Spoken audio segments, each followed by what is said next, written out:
What's good, YouTubers and YouTubettes? This is JB Sports back again with another one.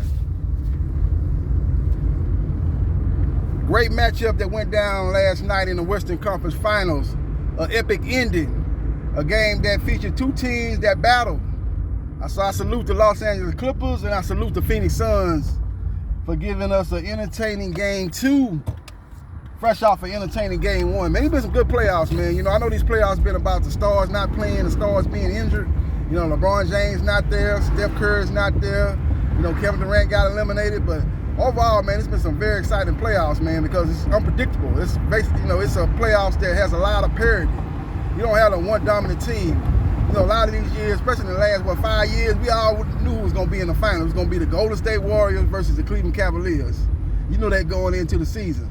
But this year, it's been a little bit more wide open. Now, I know the Lakers were the heavy favorite, but based on the shortened offseason due to the pandemic, I went into the season thinking that it was going to be a little bit more wide open. And that's exactly how it's turned out to be so far, man. That's the Phoenix Suns, who are now on a 9-game winning streak, defeats the Los Angeles Clippers 104-103. Now, it's two problems I have with this game as far as the Los Angeles Clippers go. Two individuals I hold responsible for this loss by the Los Angeles Clippers. That being the head coach, Tyronn Lue, who I think is a good head coach, man. I think he waits too late to make adjustments. Instead of making in-game adjustments, he likes to make adjustments after games. And it could cost him in this series as you playing a more complete and more consistent team that you played in the first two rounds. And I'm going to get to that in a minute, but Paul George is the #1 GOAT of the game. And I ain't talking about the greatest of all time either. I'm talking about the GOAT wearing the GOAT horns. The guy that gagged that game away. You know, they got an old saying says pressure builds character. But pressure also busts a pipe. And that's exactly what happened when he missed those two free throws that could have put him up 3. And pretty much would have had to make the Phoenix Suns shoot a desperation 3 just to take it in overtime, which the percentages obviously would have been in the Los Angeles Clippers' favor to even that series up at 1-1. Now, I did not like the lineup that Tyronn Lue started with. I liked the one adjustment he made in the lineup, but the other adjustment I didn't like. Let me put it to you like that. You know, he inserted Zubac and Patrick Beverley. You know, Patrick Beverley lost his starting job in the playoffs to Reggie Jackson.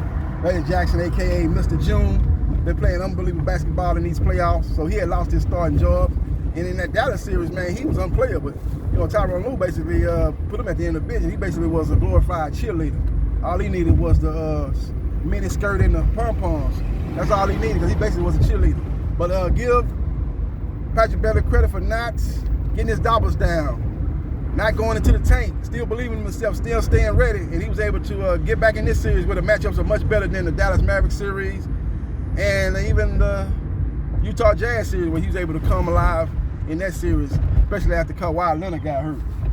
So give Patrick Beverley credit, man. He did an excellent job on Devin Booker, a.k.a. Mamba Jr. They was giving him all the credit, saying he's the next Kobe Bryant. They jumped the gun on that, obviously. You can't be doing that off no one game, man. He's been unbelievable in the playoffs. He was the best player in that Lakers series. He was the best player in that Nuggets series. And that's saying something, because the Lakers, you got LeBron James and Anthony Davis. Both of those guys were hobbled, but still, they were on the court. Or at least James was on the court for the whole series, so it is what it is. He's the best player on the court in that series. And he's the best player on the court in that Denver series. And you know how you talking about the Denver Nuggets, who had the MVP of 2021 season on that team. He outplayed him. So give him credit, Devin Booker, for taking that next step, man, and taking this game to another level. But Patrick Beverley was on him like white on rice. He was on him like ugly on an ape. He was on him, man. Did a good job. Got it tied his hip pocket and stole his lunch money for the most part. And he was able to slow down and negate the proficiency and the inefficiency of Devin the Dream Booker. So we will see what happens. We will see what transpires. But I didn't like that lineup. I thought he should have went smaller sooner when he saw that lineup was not working, especially on the offensive end of the court. But he kind of stuck with that lineup for the most of the first quarter. But you know, I like like I said, I didn't like Zubac putting in there, because I thought he just clogged up the lane, and he allowed Aiden to basically play, basically freelance, basically be like a free safety out there, basically read what the offense doing and come help and give help on Paul George and Reggie Jackson. So I didn't really like that move, but I understand why he was doing that, because Aiden went off on him, you know, like a firecracker on the 4th of July. He went off on him in game 1 with a double-double, so he was trying to match him up, you know, with him, Zubac with Aiden.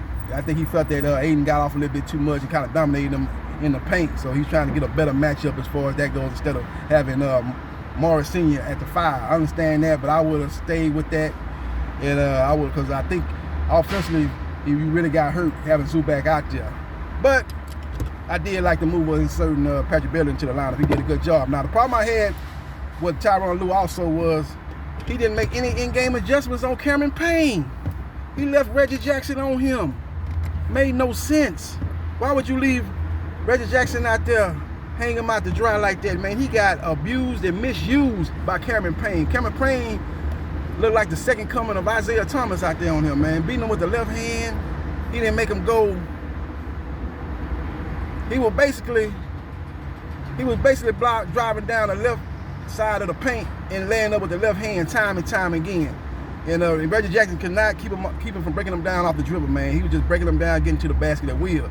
And I thought Tyronn Lue should have switched off and put Paul George on Cameron Payne. That's what I thought he should have did. He should have put Paul George on him. I think Paul George lifting that athleticism would have bothered Cameron Payne. Maybe he wouldn't have went off, because quiet as kept, Cameron Payne was the best player on that court. You know, a lot of people are going to talk about the missed free throws by Paul George and, you know, what Booker did late in the game as him and Paul George was going tit for tat in that 4th quarter. They're going to talk about the dunk game winner put in by Aiden to win the game. They're going to talk about the missed calls, controversial calls. Did the ball go out on Booker, or did it go out on Patrick Beverly on that play, or did it go off on Aiden, or did it go off on Terrence Mann on that play that could have maybe iced the game for the Clippers? People going to talk about all that, but they need to talk about Cameron Payne too. He really needed to be the story of this game too, man, because he was the best player on the court, man. They had no answer for him. Well, they had an answer for him, and they didn't try to take the test and get the answer for it. Basically, they just left Reggie Jackson out there, and he got, again, abused and misused out there. And he got thoroughly outplayed by Cameron Payne, who's filling in for CP3, Chris Paul, who's out with COVID-19. But good game, good matchup. Can't wait for game 3 Thursday night. I thought the style of play was more comfortable for the Phoenix Suns in comparison to the Los Angeles Clippers. I thought the Clippers got caught up in the Phoenix Suns style of play. But, you know, in that style of play, it's going to be a close game because it's a defensive game. The score going to be a little bit lower, and it's going to be a possession-by-possession game. Phoenix Suns believe that they're going to out-execute you. You know, they got great ball movement. You know, the one thing about them on defense, man, they cover a lot of areas of the court. They got a lot of what you call foot speed. Aiden can get out there on the shooters, and he can, even if you beat him off the dribble, if you're a guard, he's able to recover and still alter or even block your shot. Unlike Rudy Gobert, who's a little bit slow-footed, and Porzingis, who's a little bit more slow-footed for Dallas Mavericks, the first 2 opponents for the Los Angeles Clippers. So this is a different matchup. You once again in the 0-2 hole, but you're playing again a more consistent team on both ends of the floor, and a team that's on a 9-game winning streak, who's playing the best ball in the NBA. So we will see what happens. We will see what transpires. But Tyronn Lue, make that adjustment. Cameron Payne is cooking again. You need to put Chris Paul. You need to put Paul George on him. Now Chris Paul, I believe, is going to be back for game 3. So if he has it cooking, and you have Beverly on Booker doing a good job of slowing Booker down, making him less efficient, then you need to switch off and put Paul George on Chris Paul or Cameron Payne, ever one of those guys have got it going. Those guys have both had excellent playoff series. Chris Paul was unbelievable in that Denver series. I talk about Devin Booker being the best player in that Denver series. Now that I think about it, he was not the best player in that Denver series. Chris Paul was the best player in that Denver series. He was the best player in that Lakers series. So once they get him back, Paul George, I know Tyronn Lue wants to conserve his energy. He don't want to put him on the other team's superstar player, knowing that he's a focal point of their offense and he has to carry the load. He's got to create offense not only from himself but for others on the team. But sometimes desperate times call for desperate measures. When Cameron Payne got it cooking like that, you got the Paul George got the, he's got to do like Kobe Bryant would do. Kobe Bryant would go to the coach and say, "No, don't worry about me on the offensive end. Don't worry about me exerting too much energy. I want to put me on that guy. I want that guy." He wouldn't even talk to him like that. He would just go to the coach and say, "Hey, Paul Pierce got it going. I'm finna guard him now." He would just tell the coach, and that's that. Ain't gonna be no debate. Ain't gonna be no discussion. He tell the coach, hey, I'm finna go get on Paul Pierce. He got it cooking right now. We need to slow him down. And that's what Paul George should have did. He should have went to Tyronn Lue and said, hey, Tyronn, hey, Coach Lue, I got Cameron Payne.